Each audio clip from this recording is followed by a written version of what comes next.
Stage of playoffs of Elite Championship Series. Today, we've got a best of three within AYB Esports and PG Tips. Now, these teams are fighting to move up the ladder in the playoffs, possibly move to stage 3 as well. And as well as the goal is for each and every single team participating to win the championships. Now, if they win this best of 3 tomorrow, they will play against Paragon. But before that, like I just mentioned, they have to play this best of 3.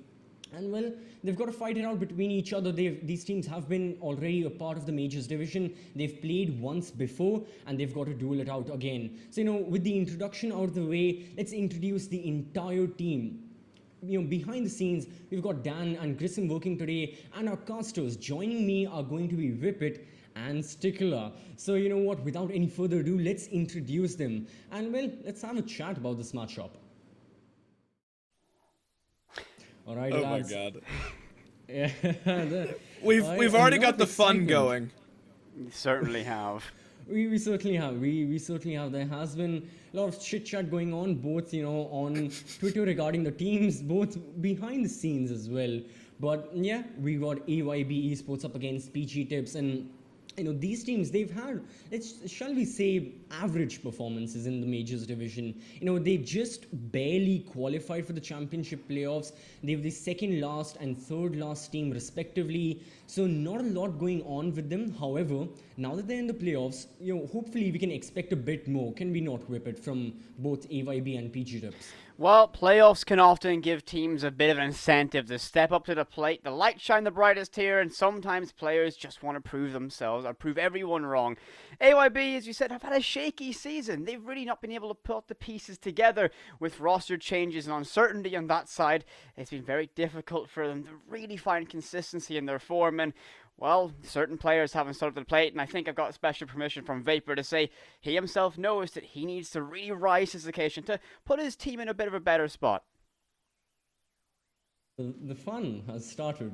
But yeah, with everything set in stone, I think we are ready to introduce the rosters that will be playing today and to have a look exactly at which players will be here. So Stick, on the side of AYB, we've got people such as Vapor, people such as Yuri, Shoko, all these guys, although the statistics may not be up to date, shall we say, these players still are. These players, these guys have been grinding out non-stop all throughout the group stages, though, like we mentioned, the results may not provide the entire context. One can surely say that, these teams, they've been giving it their all to just qualify for the championship playoffs. And is there anything else, Stick, that you'd like to add to, maybe that these teams would have been playing for or playing towards now that they're in championship playoffs? Well, obviously, now that they've qualified into the postseason, I think there's sort of this idea that comes through that getting into playoffs, you sort of have a fresh start. And even though there's been a few comments here and there, maybe Vapor didn't have the best start during the regular season, now that he's in playoffs, in best of threes, and there's a serious chance to make it all the way through into the quarterfinals on the line, I think Vapor, he's got a fresh opportunity to give it his all tonight. I have to agree. He certainly has. Yeah, no, of course. And Whippet, we all know about ex-Lexaro, now PG Tips. They were there since season 2. They had a good run in season 2, if my memory serves me correct. So looking at their lineup, these guys have been a staple of ECS for a long time. And yeah, the stats say yet again, the stats don't see the entire picture, yet the players do. These guys have been playing it out themselves. They have been practicing, and looking at their recent form, do you have any comments to make? Well, the recent form, they've kind of struggled to get consistent wins on the board. They've been kind of a journeyman roster at this stage, recognizable names who've been around for a long time, and draws have been kind of their curse right now. They haven't been able to stick up and get a lot of wins, and well, you gotta hope that now, again, playoffs, a fresh start, they can perhaps try and find that footing. No draws even applicable in this, a best of 3 format overtime enables, so they're gonna be able to find that kind of spark to be able to finish games, and hopefully Instinct, my Ember Rising on ranked hasn't burnt into his soul. Hopefully he'll be able to find some action when he gets into a gunfight in this matchup. Well, all of us will have to look out for that now.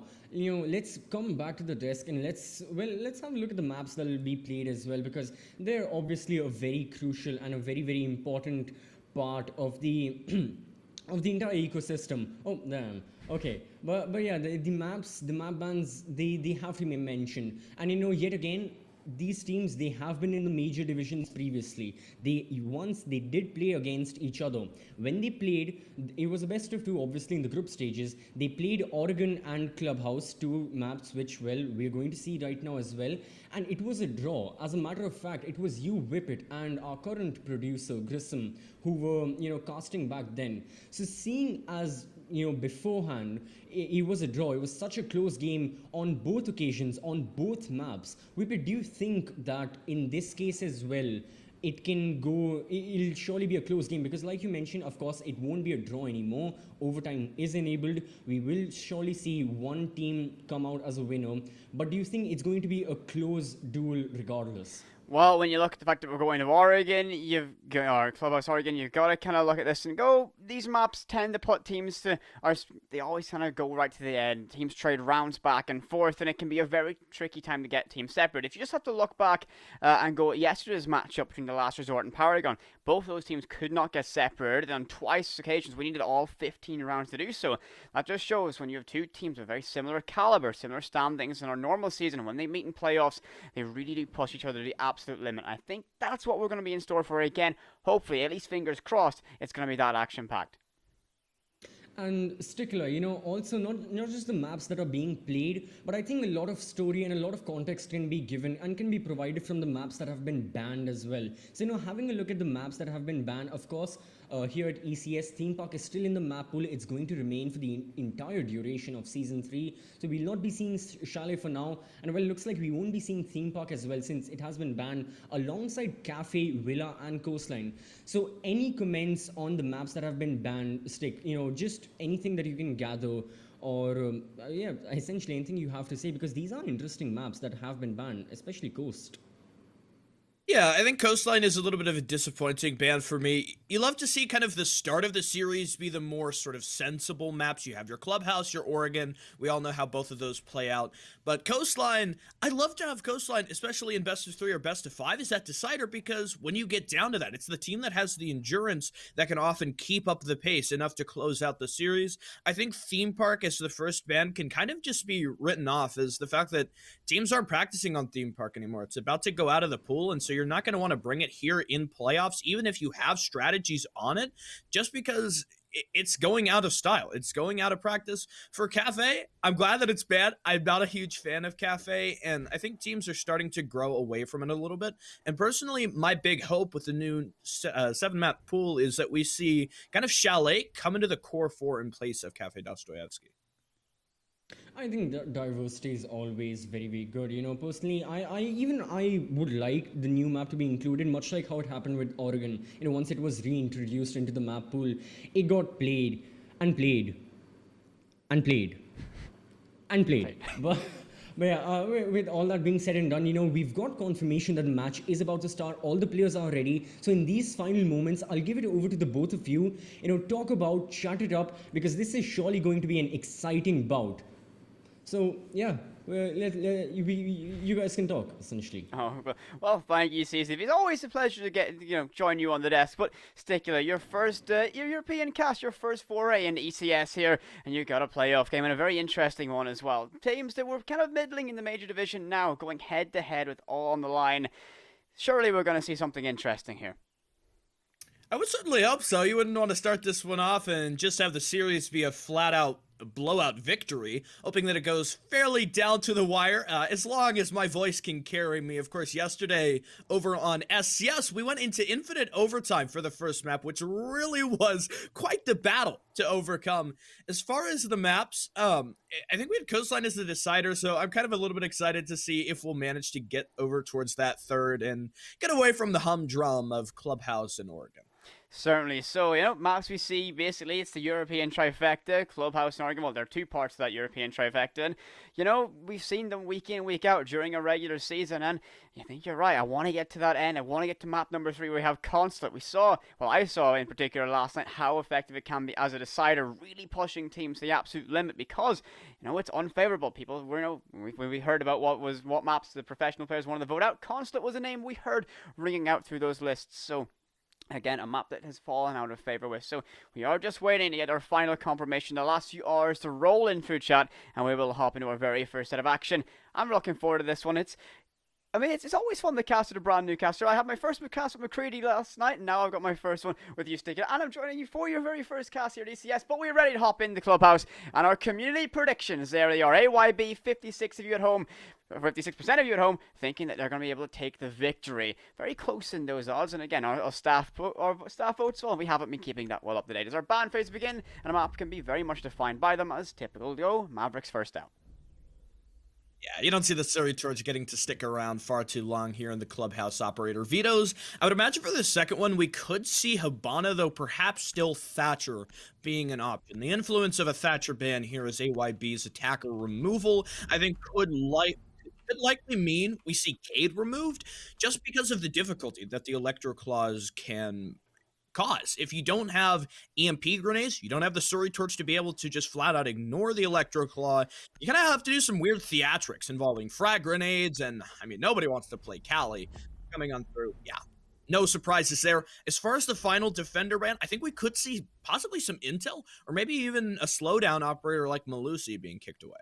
Certainly have to agree there. Malusi were Maestro or a Mirror could be an option here, and it's going to be that Mirror. Our favorite Spaniard will no longer be in action. Again, those Mirror windows can be super effective on maps like Gym Bedroom, but again, when you look down to the basement and Cache, the other core sites, you gotta wonder how useful those truly are, and if another ban could have been more valuable, such as that Melusi or an information file on that Valkyrie. But nonetheless, our bans are done and dusted, and we're ready to hop into our very first round of action, and CC Cache Room will be the side of choice from PG Tips. They're going to go for that default rotation. One thing we didn't mention in our little debut of the rosters is that Sparkins, a new addition to PG Tips, coming from Manix, so keep an eye on that. A new player in the roster can often be an interesting thing to how teams can adapt and build around it, so how will he meld into this roster as we get straight into the crucible of the playoff game?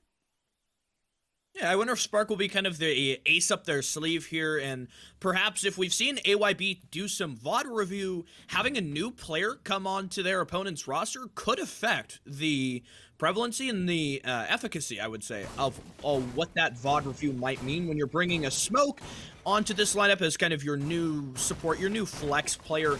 He might have a different way that he likes to approach holding for CCTV and Cache. Perhaps he's, sort of less focused around hiding a green box inside of the A site for Cache, and instead will like to play inside rafters. We don't see him bringing the FMG9, which could be the largest sort of indicator that you're going to hold inside rafters as compared to a more passive position closer to the innards of the objective itself. One thing that I definitely want to keep in mind here as well is sort of the dance that we have that goes between the hard breachers. Whether or not you're going to stick with more of your ace as the primary utility to open that main wall, or if you're going to flex off, use the Selmas for the garage double walls, and instead opt to use your X-Kairos to open up plat wall. I imagine the X-Kairos in the hands of Tiger will be dedicated to that garage wall. One thing, Tiger is a very experienced player, but Choco Born very early left in that DBO status, and we're talking about the value of these hard breaches. Already your ace is going to be reduced to 20 HP in the best case situation. Ulfr and Luxor cut that off via Lounge, and again, a very aggressive peak from that Jaeger, and that could be the type of aggression PG Tips are bringing out to really disrupt AYB on this attacking side. Textrolo, keep an eye on him for the rest of this matchup. Very, very good with a gun in his hands, and if given the chance for free roam and a lot of aggression, he can be a destructive force of nature. Verticality open up to displace anyone playing on that wall, and his bandit wires are going to be a tricky task. The bandit tricking isn't exactly an ideal tool anymore, and well, the Selma charge is used to great effect as the wall's been opened up and the first tick on that checklist has been achieved. Already the steps to achieving success on CCTV and Cache well underway. We'll see the Ash reorient herself, perhaps going to jump up on the rooftop and try to play the window angle. I like the way that AYB have structured this. The plat wall is open, and so immediately they're going to reorient themselves for what we commonly call a split take. You've got pressure, you manage to lock down, eliminating any concerns or questions of a roam inside of gym or master bedroom. Now, as you progress to shoot open the top of the Cache walls, the next step is going to be clearing both of those bandit batteries so that you can use whatever remains of your hard breach to try and apply a site pressure. We'll see the frag flies on through, actually manages to clear both the bandit batteries and an adjacently placed Melusi Banshee. Instinct, he tries to go for the mute trick, and it looked like it might have been successful there, but for the mute, he'll lose his life in the process. An immediate trade. The Jaeger for 2, the headshots line up. PG Tips with man advantage. Textrolo played that perfectly underneath that hatch and bar and just read that drop, and that's going to be Tiger and Ulfr and off the board. That's a massive blow to lose, and Tiger, a very proficient gunner. He's super accurate with that Type 89 at hand, and keep an eye out for him playing in Swiss Nationals, so he's going to be a nightmare for that one. Vapor looks to try and fight around this breach with a tricky position. His position can be very compromised. Worries about the player on rafters as well as the red cross and every single objective or angle in sight. With 40 seconds remaining, he's going to have to make something happen now. They need a catalyst, they need a spark to ignite this round. It looks like Shock was trying to find that by the window, smoking off the garage, and Vapor seems to get aggressive, but Frenzy finds him from the red stairs. Yuri gets one, Shockborn traded off by Textrolo, and that was all down to Yuri, the sole surviving sledge inside of construction. 20 seconds to work with, an SMG-11 ready to brawl with, but as time drains away, you gotta think in a 1v3, it's a very unlikely fight to win. Scouring for any heads, any pixels to find drops on in, and if that timer hits red, I think it's time to gather back and think about the round at hand, because I think this is a pretty solid victory for PG Tips, and they're going to be starting off at a 1-round advantage as Vapor disconnects, but I'm sure we'll get him back in time with a pause. Maybe one kill for his conscience as he moves up the red stairs, and nearly a second one as he got the down inside the CCTV, but it's all for naught. And the attackers, I think they had the right idea in going about that. The wall getting open, it wasn't the most difficult process, and they had eventually managed to secure the cross, but the problems began to arise when the focus shifted to opening up the cache walls. They were not in possession of enough soft breach utility. They didn't have somebody, for example, like go below inside stock. And the Mute, even though he had died because he kind of got sort of shoved out of position, that Mute Jammer was so clutch. It denied the double wall from being open, and so the attackers had to funnel in through the single door, which was watched by top red. Somebody could have moved in behind green box, and there was a crossfire being used excellently from inside rafters. Exactly, as you said, they were forced to funnel in through very predefined routes, and when you're doing that, I guess it's the one no-no of siege attacking. You want to have as many positions, many opportunities to enter as much as you want, and that Mute Jammer denied that, forced them in tricky position, and ultimately PG Tips were able to hold their line and get that victory. Textrolo, though, a massive kind of credit to him finding 3 in that round. That double drop inside a bar really opened up that round, gave his team a massive bit of potential. And again, keep an eye on him. I think he might be a nuisance for AYB as this continues to play out. If he's given free rein on that Jaeger roll, he can roam as much as he wants. He might be the guy, to put up a good score on that board, and that's going to be a priority for AYB to be able to shut him down early in the round if he commits to that roaming presence. Yeah, you just can't let somebody like that be constantly picking away. And if you're going to go for the split take, we all know how important getting that wall is. And the defense, they recognize it as well. And so they're going to put somebody down there, whether it's, maybe a bandit after he's used up all of his utility with the batteries, and now he's going to roam below to use his nitro cell. It's always a problem. And even if you're not in direct sightline from below the hatch, you can still have your utility punished. And I think that's an issue that they should kind of try to look to fix a little bit, perhaps, bringing in something sort of supplementary, bring a drone perhaps downstairs to let them know if there's going to be a defender presence trying to cut them off from the hatch. Because the Mute Jammer, it was clutch, but even still a player down there could have removed the hard breach. And with the process that the Aces Selmas open up the wall, it's very tricky in the timing to go about it. Yeah, timing is a very important thing, but our technical pause is now over and we can jump back into the action here for round number 2. PG Tips, of course, leading with that 1-round advantage, and Gym Bedroom, the site of choice for a second battleground. So, an interesting choice, avoiding that default rotation, but I like it. This can be a very strong site with set up correctly. An extension into Cache and CC can burn all of that time if AYB force themselves into that. And again, it's not an easy task to open up that jacuzzi wall if played correctly, and verticality can be a factor as well with C4s in hands of Sparkins. If he can play that correctly inside a bar, he can be able to deny that plant if it comes down to the dying seconds of this round. So, doesn't look like we're going to see anything in terms of bleeding edge, but a Frost, an unusual pick, as Rep's going to be grabbing the Canadian operator, but those welcome mats, if not spotted out, not droned, or in the dying seconds of panic rush into the objective, might be able to catch the unaware attacker of AYB, so that's something to keep your eye on. As Textrolo looks like he's mounting up for that roam presence. Shotgo's going to send his drone, but he's no wasted time there. He's going to let that drone exist as he's going to relocate himself inside of Lounge. I think he's going to try and guard for entry inside of Garage. I'm curious to see if this is sort of like a staged roam, if you're going to obviously play the extension, but also even more so, for example, have Textrolo kind of sit inside rafters and be just one more thing that the attackers have to worry about. Because the name of the game when you're attacking Gym is how much time you spend for the resulting map control that you earn.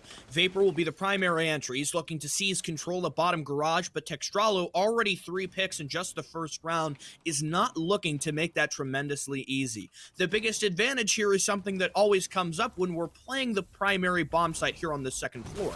Rafters is weak when you can set up a crossfire in opening up the platwall breach, and if that happens, the Jaeger, if there's somewhat of a dual push, if he's feeling threat from the single door below outside garage, he's going to be forced out of position. We see exactly that happen, and as he bails over, Yuri in the perfect position to eliminate him. However, that man advantage, it does not stand for long. Ulfrin going down, the loss of the lifeline utility. A great trade-off there, and Trextrolo getting himself at least in that 1-for-1 situation. Vapor's going to vault on in Frenzy now cornered by the top of Red, and Tiger shuts him down. So that's going to be growing the advantage now for the side of AYB, but they're still left with clearing this cash room, and Instinct has that long angle to fight with, so again, if he peers around into construction, he can be a nightmarish thing to deal with, as well as Rep holding that angle into logistics.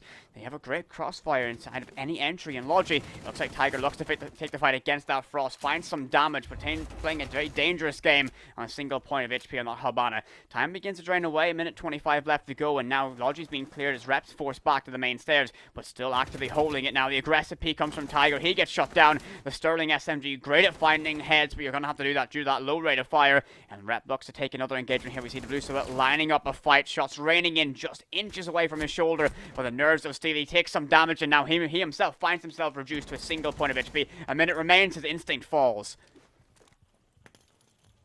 Great use of the stash wall there. Chaco eliminating some on-site pressure. Only 2 defenders remain, and the time aplenty. Yuri, he cuts off Rep as he tries to rotate back around, and Vapor still playing expertly in good position outside the window.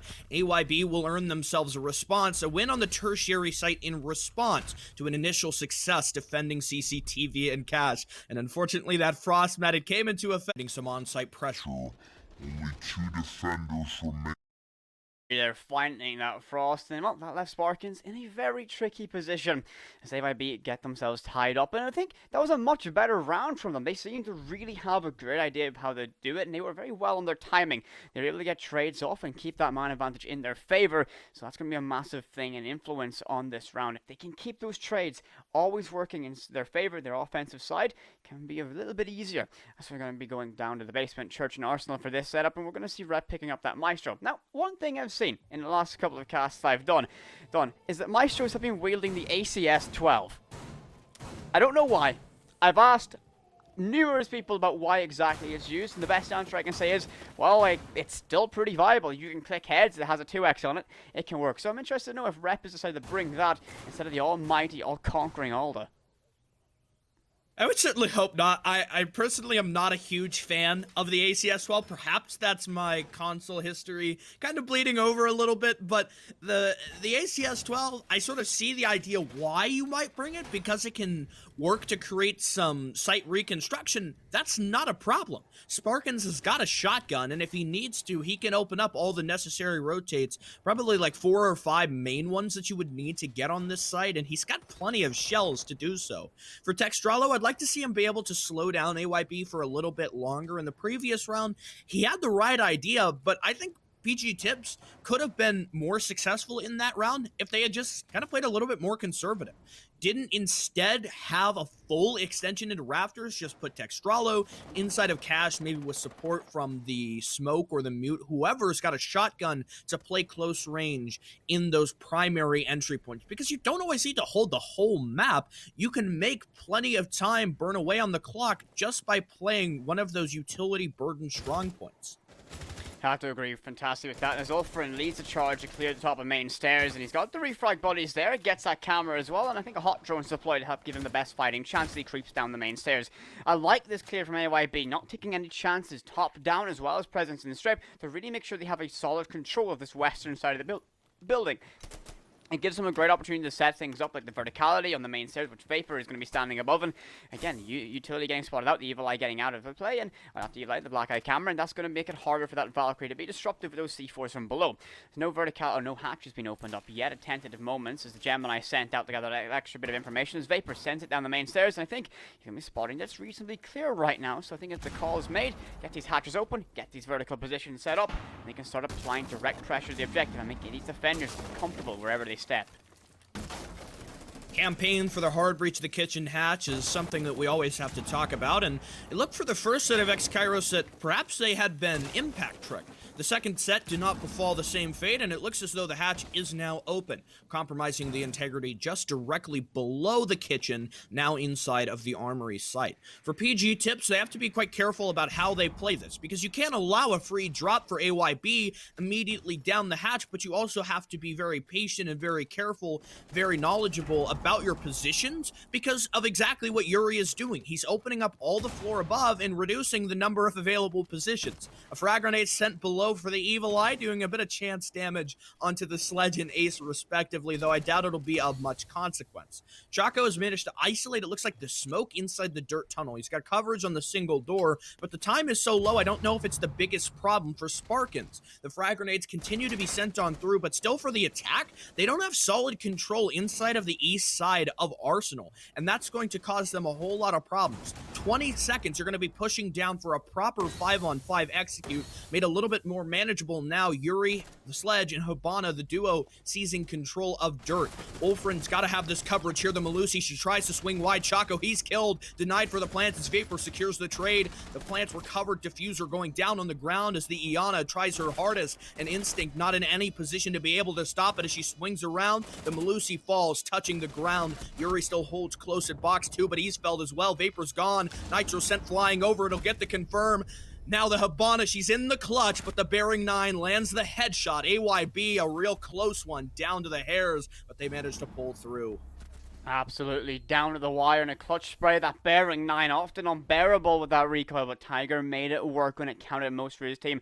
A great display from both rosters here in this dying few seconds. While the plant was going down, PG Tips continued to fight, brawl tooth and nail for every inch.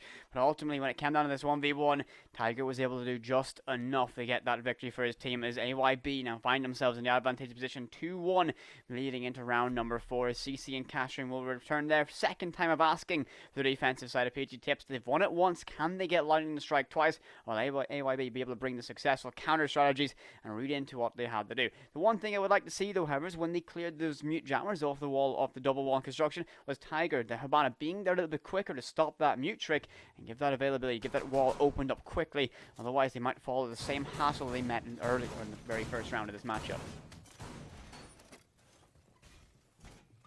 I like the fact that we're consistent in bringing the Iana in each and every one of these rounds. She's been sort of an operator that we've started to have creep into compositions a little bit more.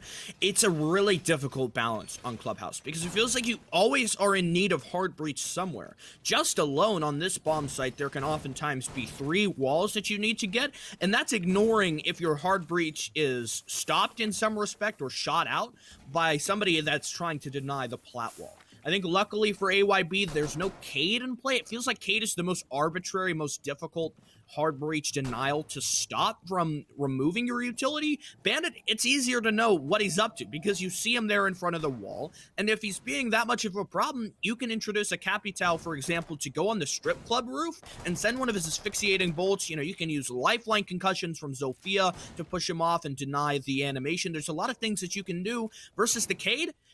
You just kind of put one of his Electroclaws in a sneaky corner that's indestructible, and all of a sudden, the entire process of the round grinds to a screeching halt.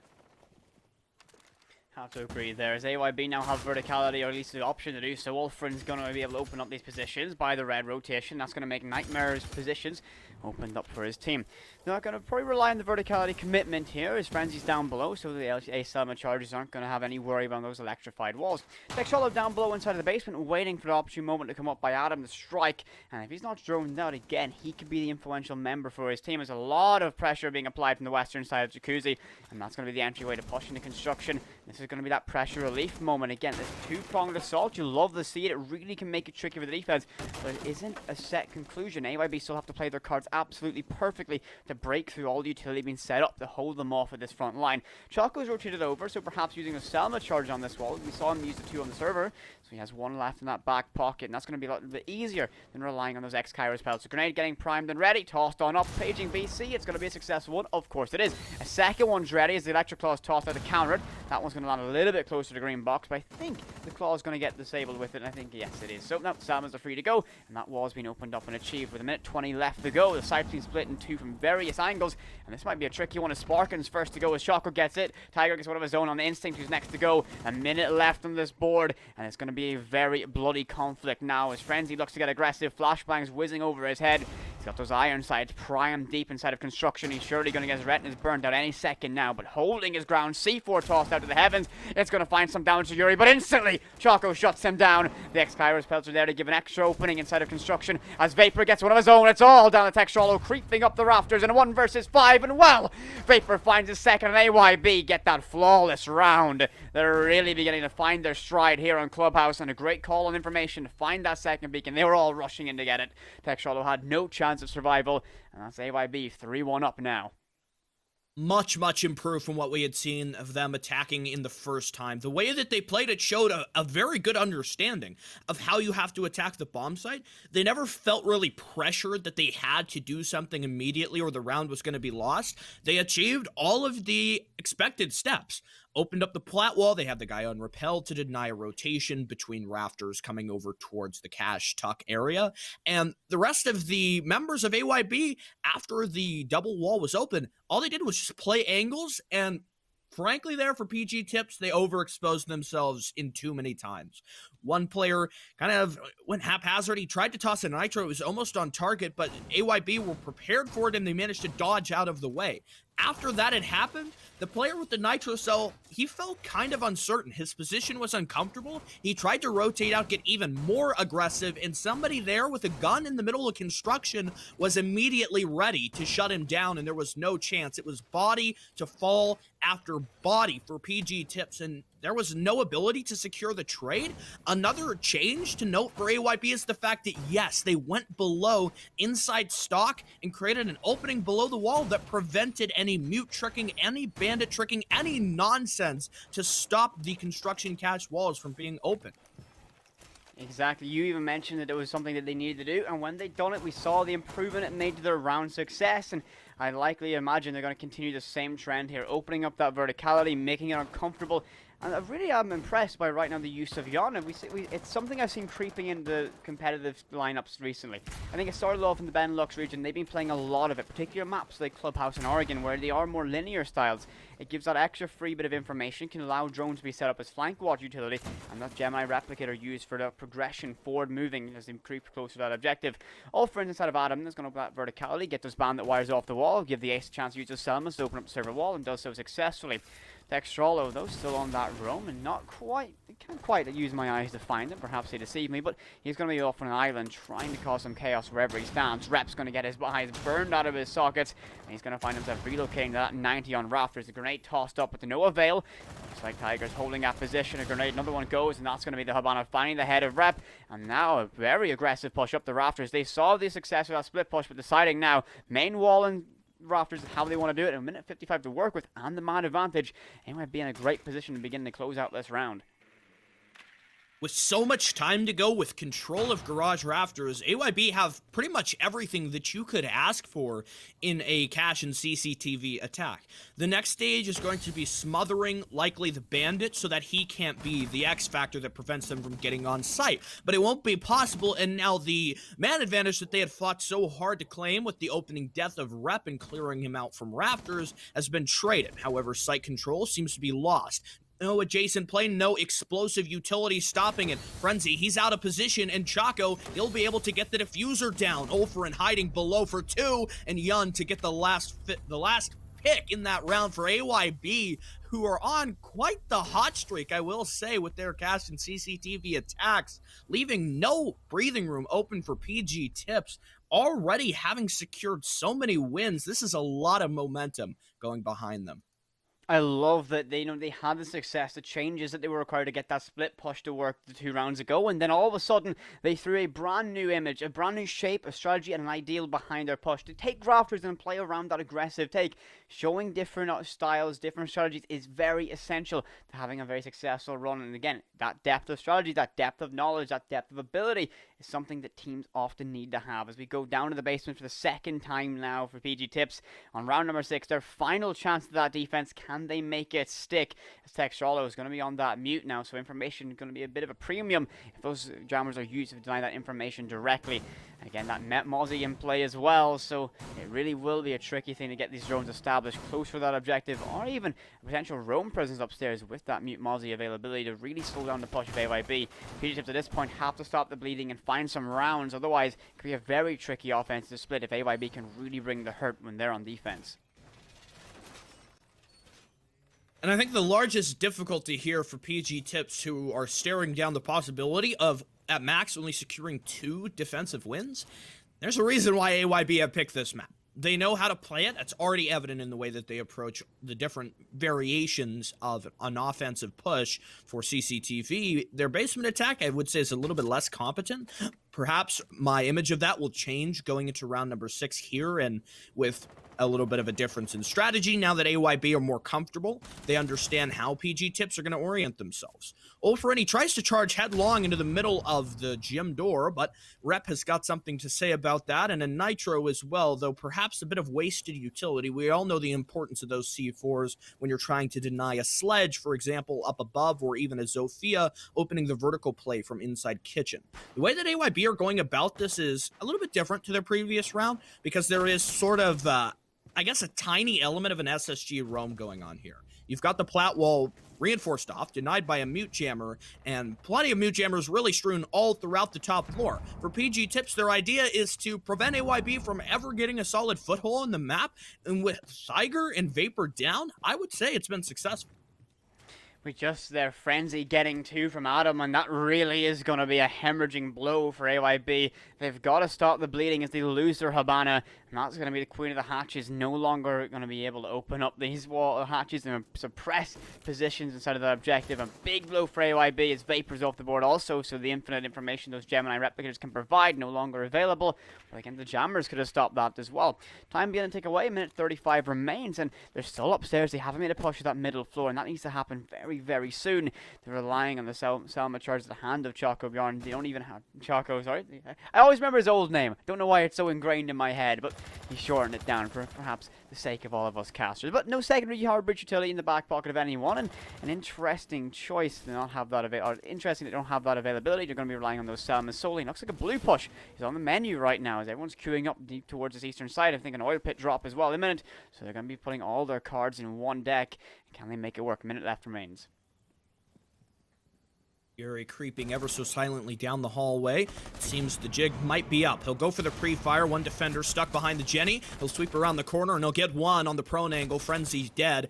Maybe a second one. Sparkins so low for the HP. The pistol will come out, and Sparkins, he meets his fate as Ulfrin plays the double angle. Instinct, still holding close. An impact in his pocket, but no Nitro Cell to try and stop this plant. It'll all be about the uncertainty and the intel. Are they aware of the Melusi here? It might not matter. Ulfrin, he's got one under rep and Instinct, trying to rotate around, but there's simply too much distance in that long hallway, and Ulfrin, he'll clean things up. AYB, even despite such a struggle to get onto the map, their clutch efforts get them all the way through a 5-1 half on their pick of Clubhouse. Quite the commanding start to this series. Truly is. You know, for teams to be able to come and fight from the back foot like that when they lose 2 players so early, especially on that entry, to be able to recover that and have such a definitive and very well thought out execution on that final objective, you gotta give them massive credit. Great use of those smoke grenades to cut off the angles by boxes and really push the fight aggressively, firing that Mozzie. And when he only had that Roni, he only has 20 rounds to work with. You've got to imagine it will be a very tricky fight when there's that many bodies piled up inside of blue. So you had no real chance of that. A great rotation for that Melusi to find one, but ultimately too many guns trained in that one position, and he lost his life as AYB find themselves gaining yet another advantage. 5-1 they sit, moving on to the defense, and CC cash hold is in store for us. I wonder what things will look like on the other side of the coin as far as AYB. They don't have the castle, which would maybe indicate kind of like a lounge presence or more of a vertical hold below, which I think could favor them. Vapor is shotgun a rotation into the gym wall, so they're kind of playing this with a little bit of an extension. If we see reinforcements play on the jacuzzi wall, we have another opening made as well here. I would think that the idea is AYB, they know the main wall is going to get open, so they're denying sort of the second quest or the second story of how you're going to attack this. By having men in position for construction, construction and for Master Bedroom, that's going to waste a lot of time. And it could result in a situation where PG Tips, who are so far a team that haven't had the greatest heightened level of coordination, to kind of get cluttered up, get confused with the steps, and maybe cause a breakdown of communication. I think that would be the largest bounty. Ulfrin for his bottom floor roam has been identified so far. Drones from PG Tips move on through. He'll reorient himself to the main stairs. Thiger, the primary player to be in resistance to the PG Tips push, as so far, no pressure on the east side. It looks to be entirely composed of a Master Gym take.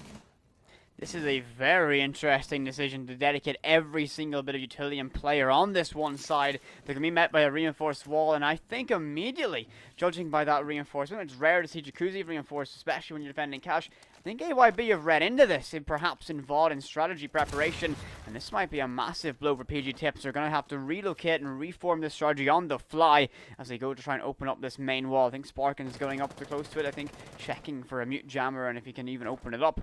But again, great read to have those reinforcements over by Master Bedroom on that Jacuzzi wall. AYB has spotted something out in VODs, and they've read into this attack from PG Tips absolutely perfectly. It sort of denied kind of the initial start.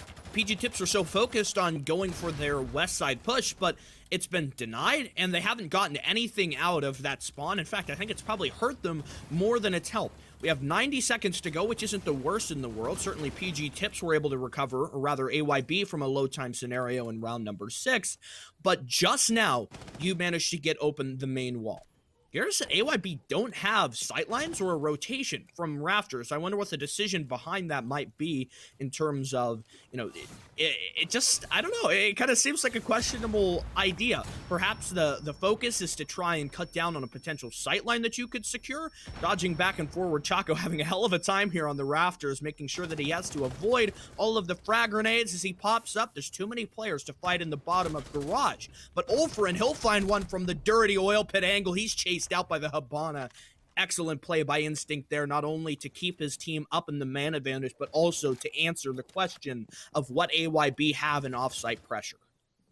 40 seconds now remain, and Rafters control sits very firmly with PG Tips. The smoke cans are tossed out, the first of 3 to choke out this push, and the commitment is entirely towards Garage side right now. As that clock begins to drain closer and closer to red, this will be a very tricky fight as they have to funnel in through a very select and narrow field of windows.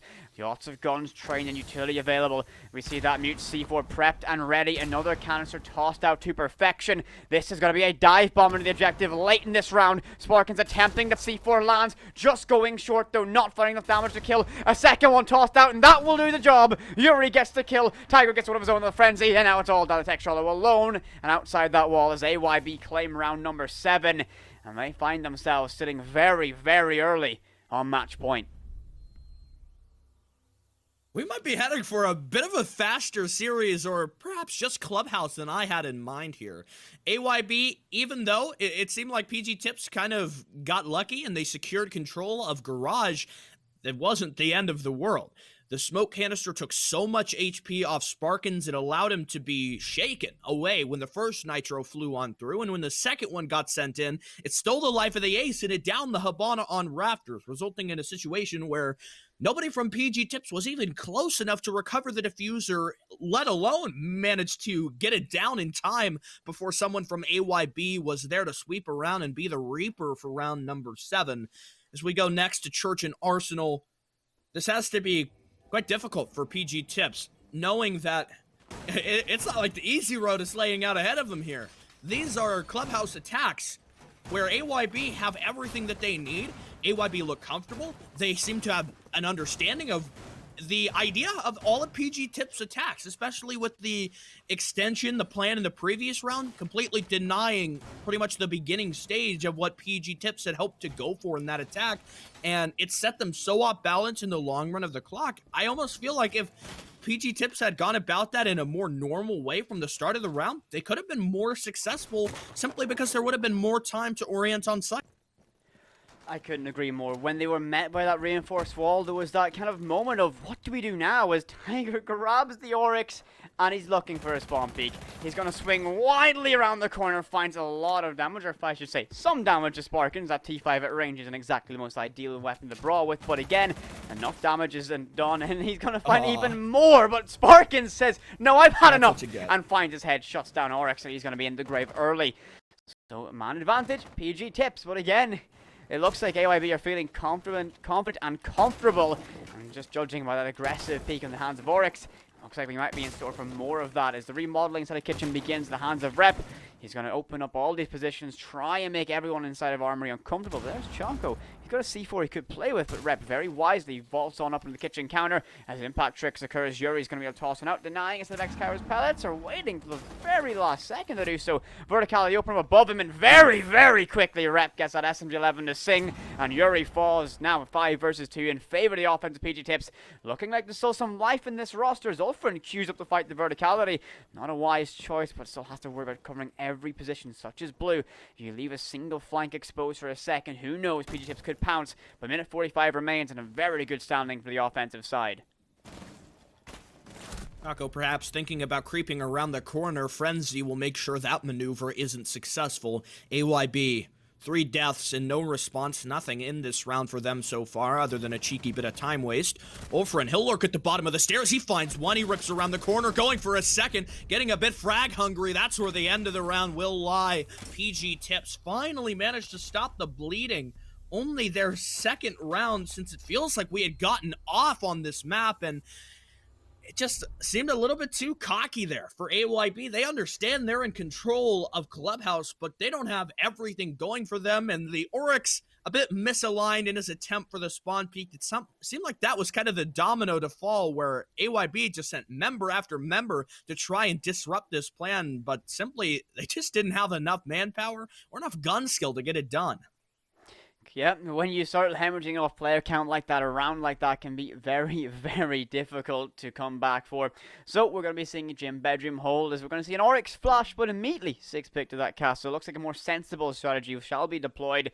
And that could be, you know, the unraveling for PG tips. Will they be able to bring the tools required to open this up? Again, like to see the redundancy. 2 hard breaches brought out. The Ace and Habana gives that flexibility, that, you know, freedom around those use utility, especially if one of them were to die early. But the extension deep in towards cash room is going to be very pivotal for how this plays out. That mute is going to be very tricky opportunity with information will be choked out, and these walls will be difficult to break down, forcing utility to be burned on them and burning that clock. Again, Yuri reinforcing it on the server side of that, the Mick tossing up a grenade that bit extra hard, you know, that red lip at the top of reinforcement. You know, requires a pixel perfect throw to get a grenade in, denying those bandit wires mute jammers that they choose to defend that wall. A Maestro in play again gives that Alda an opportunity to sing if it's, you know, even presented with a single pixel to shoot at him. With 81 bullets of hurt, it can be a nightmare to fight with. The buzzsaw of destruction, if given the chance. Ulfrin might be able to make a stand on rafters here. They've given a reinforcement by that castle and the dragon scale barrier placed on that window alone, so they really are deciding to hold on the rafters very aggressively, it seems. Yeah, this sort of makes me harken back to when we saw PG Tips play an extension here, but that was not met with much success. I think with an additional support, maybe somebody that kind of lurks down in lounge, so you can, when the pressure comes onto Ulfrin, sort of provide him a little bit of additional help there. You can distract the attackers. They're always worried about somebody moving in from that door, and so it's not like 3 attackers are just completely solely focused on clearing out Ulfrin himself. You have sort of one factor that's nagging away at you. Ulfrin, for his luck, is not pushed. Nobody positioned outside the door. There's one drone, maybe getting a tiny sliver of intel, but the plan for PG Tips in this round seems to be get Jacuzzi open and then kind of just see where the road rolls out in front of them. With the ADS cleared, smoke grenade will go on through, the walls reinforced, and the Jacuzzi balcony now open by Sparkins, quick with the Selmas there, but AYB are prepared for this eventuality. Rep, maybe going to go for a bit of logistics pressure, sort of working in tandem with the rest of his team, but PG Tips don't have any control of cash and CCTV, and so that sort of makes me worried a little bit that we might see an aggressive play. One thing that you always have to watch for, specifically near Yuri, is if the main plat wall isn't reinforced, it's open season for the defense to just swing from the CCTV window. Yeah, just a commitment from one angle. You've got to worry about this now as this timer ticks down and down. Every second grows an advantage for AYB. But Frenzy here on the main stairs, creeping up, gets rid of that barbed wire, takes out that default camera, position now known, has to cover from that open breach to perhaps get aggressive, but must worry about logistics office. He can't overexpose himself either, because that swing from the doorway can be a nightmarish thing to fight against.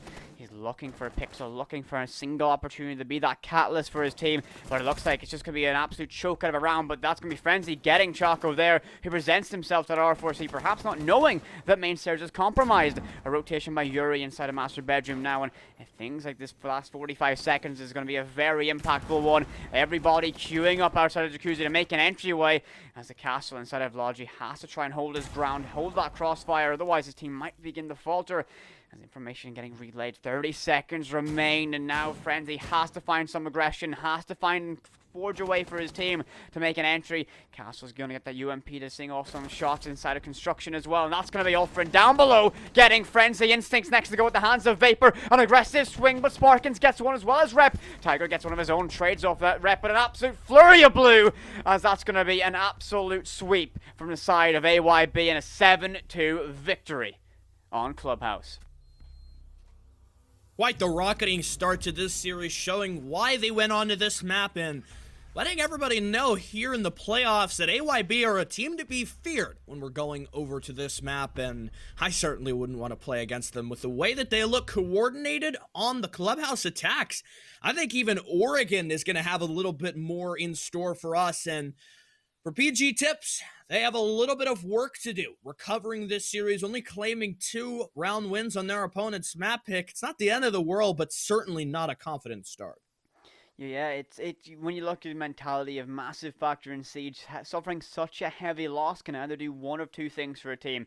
It can boost their morale, it can get them fired up for the next matchup, or it can already have them defeated in the first half. And when you're looking at a best of 3, it's a marathon, not a sprint. That's a factor you've got to consider as we move into our next map. But I believe we're ready to bring CC back, our wonderful desk host. So, CC, any thoughts about that game?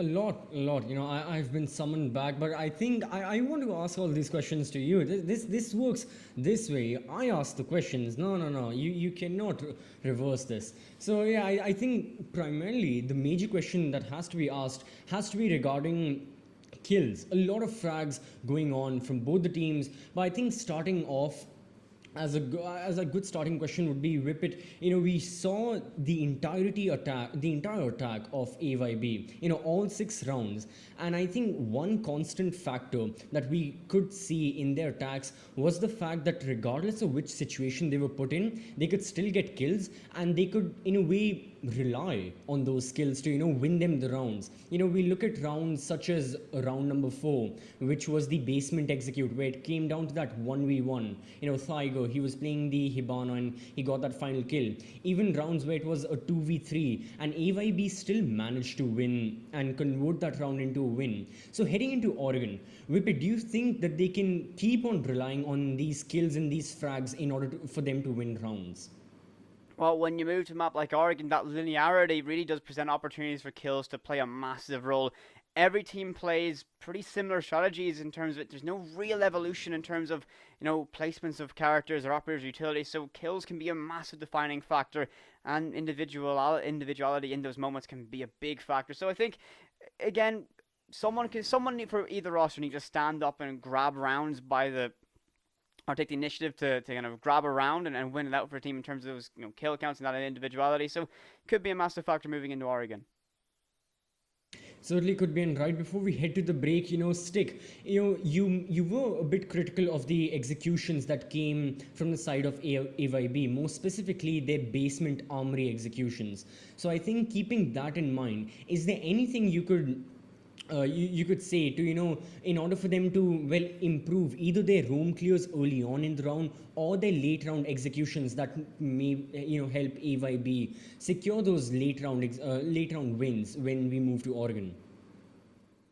I think it's just kind of making sure that you're able to balance some of the difficulties in the basement rounds. It seemed for so long, some of the defenders were able to kind of persevere in the back of Arsenal, and until AYB took control of Dirt, that looked like maybe the defense were going to pull away with the round win, but it had come down to the singular clutch, and for AYB, it seemed like the spirits were just a little bit higher.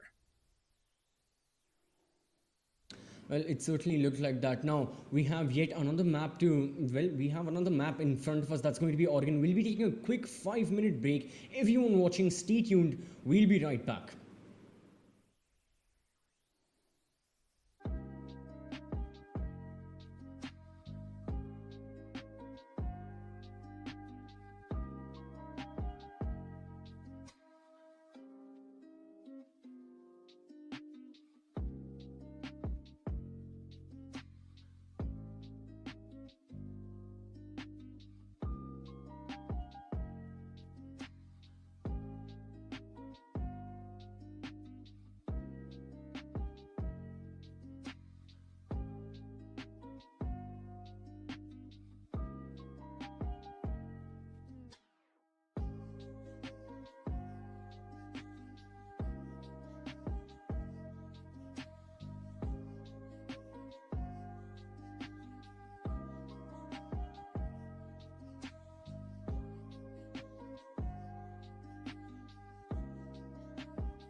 All right, ladies and gentlemen, welcome back to the second stage of playoffs here at Elite Championship Series. We've seen the first match conclude of AYB Esports against PG Tips with a swift victory coming from AYB Esports on the map of Clubhouse, a 7-2 start, a very good start to their journey so far. So you know what, before we head on to our next map, which is going to be Oregon, let's introduce back our casters Stickler and Whippet, and well, let's have a chat with them of what went right, what went wrong, and what to look forward to. So let's have them on screen. All right, so yeah, you guys are back. Hello. And I think we've talked a bit before heading into the break. You know, we talked about a few frags for the side of AYB Esports, influential kills, overall their general playstyle, how it was formed around this aspect of either, you know, playing a bit methodically, a bit strategically, or just going for kills in general, gunning it all out. We also talked a little about the executions and, you know, a bit of the strategical side as well. So I think let's set the balance yet again. And, you know, to set the balance, let's introduce back the aspect of kills and frags, because one interesting statistic that I just have to mention is during the attacking half of AYB, which was the initial 6 rounds, they had a 100% opening kill rate. So Whippet, heading into Oregon, you know, do you think they can still maintain such a high opening kill rate, or do you finally think that the people from PG Tips can reply back and, you know, can show some early round domination for themselves?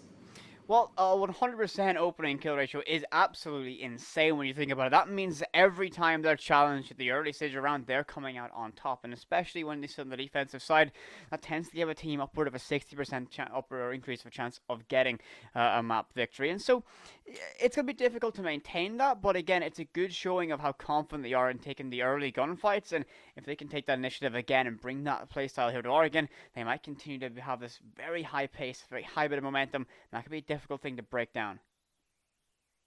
They surely would like to, and you know, just building upon that stick, you know, we saw a small spark of success, shall we say, from the side of PG Tips. One specific round that I'd like to mention would be, where I had this. You know, okay, round number 6. Yes, it was the final round of the defense of PG Tips, and you know, early on they were looking extremely well, even though they didn't get the initial kill in their favor. You know, people such as Trex Trollo, you know, on the Jaeger, he was still extremely aggressive. He was battling against the attackers, firing against them, and he wasn't giving up any map control whatsoever, which was of course in return reducing and, you know, diminishing the time that AYB Esports had on their hands, the manpower of AYB Esports as well, and not only that, but the utility that they had to, well, use to try and dislodge those pesky rumors from their positions. So all things considered, Sig, would you agree that if AYB choose to go for say more roam heavy setups in their defense on Oregon, would they find more success than compared to total anchor setups? Yeah, I think I see the value behind that. And the only one thing that I want to keep in mind is Textralo, he can frag, but he has to know when to be flexible and when it's time to stay in a position compared to when maybe giving it up and wasting more time as he falls back and kind of retreats to the objective when that has more value. Because it's all well and good to be that first player that's in the opening duel and to stall the attackers from seizing control of the map. But if you just die flat out, there's kind of a balance there. You've wasted time, but now the attackers have the 5v4 and they have control of the map. That gives you a lot more leverage. And for Textralo, he was one of the only big hitters for PG Tips for a team that really needs players to step up to the plate. Well, they certainly would like to. And, you know, speaking of the players, we've got confirmation that the players are ready. So in these final moments, yet again, I'm going to throw it to the both of you. You know, have a chat in these, I mean, again, you know, right before the game starts. And yeah, just before I go, I guess I need predictions. Because now, you know, map 1 was something we certainly didn't expect. Judging by the previous history and the previous results of AYB versus PG Tips, a 7-2 is not... It's not a good result, shall we say. I mean, yes, it's a good result for AYB. No, I mean, come on. But overall, I think we all can agree that PG Tips, they need to provide a better fight. Otherwise, their chapter is going to be just over, dead in an instant. So yeah, are there going to be any difference in your predictions heading into Oregon? I don't know, Whippet. I think I'm kind of a little bit on the side of the AYB train now. As long as their preparation can still carry them through and that momentum continues to move behind them, I think they have a great shot at Oregon. I'm going to have to echo you as well. AYB, just the momentum they must carry for that one. And again, I can't bet against Vapor. Otherwise, he might actually murder me in my sleep. So I do have to, agree that AYB are definitely going to be able to win. I'm not being held at gunpoint to say that. I promise you, my cardboard car Milosh is here for my security. So I think I'm pretty safe for now. But yes, AYB, just the momentum, the strength after Clubhouse, I think they can carry that to Oregon.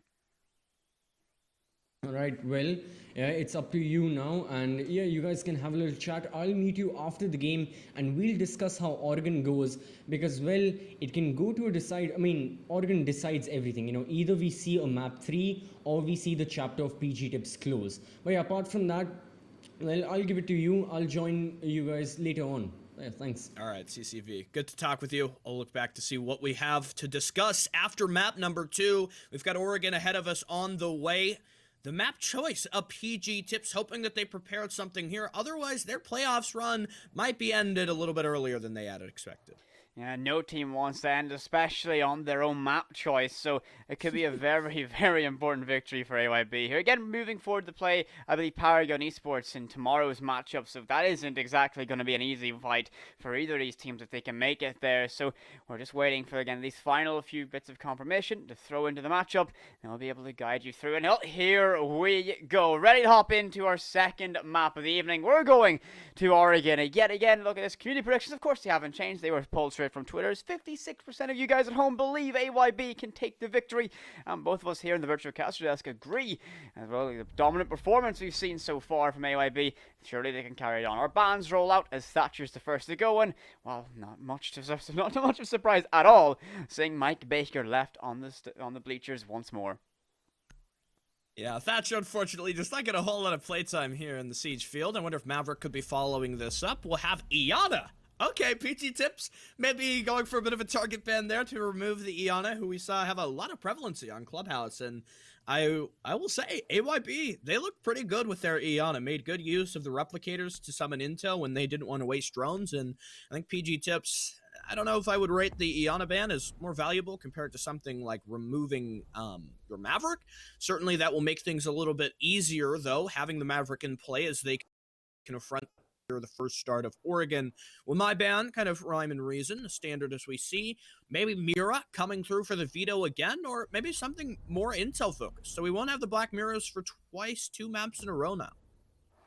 Yeah, not really too surprised that Mira getting pulled out. Again, dealing with her in the ban phase is easier than having to do about it in a live matchup, so it makes sense. But Wamai, again, is something I like. It's going to be able to kind of restrict the availability to protect key shields, and that's going to be a massive factor considering how easy it is to bunker up behind them and the power positions they present. Ella? Are we going to see it? Or are we going to have the Ella shotgun? I'm really looking for this as far as Tiger. You've got a Rooney being brought up by Vapor as well. So it seems like AYB are really on the cutting edge as far as these operator selections. Introducing Iana, who I wouldn't say is, totally foreign, but certainly requires a little bit of courage to bring her compared to the more kind of old style operator compositions that we would expect of metas prior. And so I believe Vapor perhaps overzealous a little bit in his pick of Aruni. We're still playing with the old operator pool because of continuation from our season. Aruni has just come in, of course, in the competitive play across T1 and all the respective leagues. Have just started up under this new reset. But remember, we are transitioning our playoff phase from where we're standing off during our season. So Aruni is still banned from competitive play under quarantine, as well as theme park and the map pool. So we'll just get everything reset and recoup. Someone, perhaps Vapor, didn't read the memo, and finally I can say Vapor, he must be drooling in there. He's a bit of a drooler to make that mistake, and I would again give him very special permission wanting me the one premise of being able to do so. I can't say I blame him terribly too much. There's different rule sets for different leagues, and so you kind of have to keep them all in your mind. That's the problem we always come to as far as when the season swaps around. But still keeping in mind, I think the idea, what they were going for with Ella and Aruni, this seems like just preventing PG Tips from taking direct control of the map. We see a lot of Aruni. She's very helpful and kind of being I would say sort of like a not an alternative to a castle barricade, but it definitely has a little bit of overlap in terms of what they can be used for. It's going to stop you. It makes you hesitate. You know, it's not just like a barricade where you tear it down. You kind of have to sink a little bit more purchase in it than just a couple bullets, you know, whether that's wasting a drone. Only have 10 of those. And so, I mean, if the renegades continue to be active, you could be wasting a little bit more intel than you would want to. Flashbangs, smoke grenades, alternatives that we see used sometimes. But to the question of what the Aruni fulfills, I think, in this playstyle or in this composition for a basement site hold, Aruni kind of can work a little bit in terms of, I would say, a replacement to Jaeger. Sort of, you know, you put one on the bunker door that goes between pillar and blue bunker, and that can protect your player, who will often sit there with a deployable shield and play sort of an opening along the E-box wall. So I wonder if the idea for AYB is to play a little bit closer to home on this site, but not totally a full turtle. I have to agree. Unfortunately, we don't get to see Aruni in play. I love some of the action I've begun to see from Aruni in play. I was really interesting, and a buddy of mine is kind of showing some of like some kind of scrim highlights he has of it, and she's very, you know, a double-edged sword as well. It gives an indication of when you're planning to rotate around or someone's playing close. Then that's an interesting interaction, but sadly, again, not in play. You know, you have the joy over in ECS. You have these brand new operators in play, Tachanka and Aruni. I've already kind of caught a glimpse of some of them being used, so it's very interesting already seeing some teams forge those operators in their lineups. Yeah, I've got a little bit of a Rooney as far as some of the more extension strategies. One that definitely comes to mind on Villa, bringing in a Rooney to kind of bolster sort of like an AVG statue and trophy roam. Just having that additional layer of the Rooney laser gates can be more helpful. Specifically, an opportunity where I remember Rooney being played was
play a lot of Aruni being played there by I think it was by Trainhard, in the way that they kind of implemented that as sort of a stopping power, prevents a little bit of, you know, kind of fluidity across the map. I would say it almost sort of works kind of like a bootleg Nomad, but on the defensive side. Actually, I've never thought about that. Yeah, it really does, actually. When you think about it, completely, if someone's stuck with no drones and utility to throw in, they are really compromised just taking that damage. And it's, while not as, you know, harsh as getting air jabbed away into the distance, it can still be a pretty nasty thing to deal with. Again, rehost because of Vapor not understanding our rules.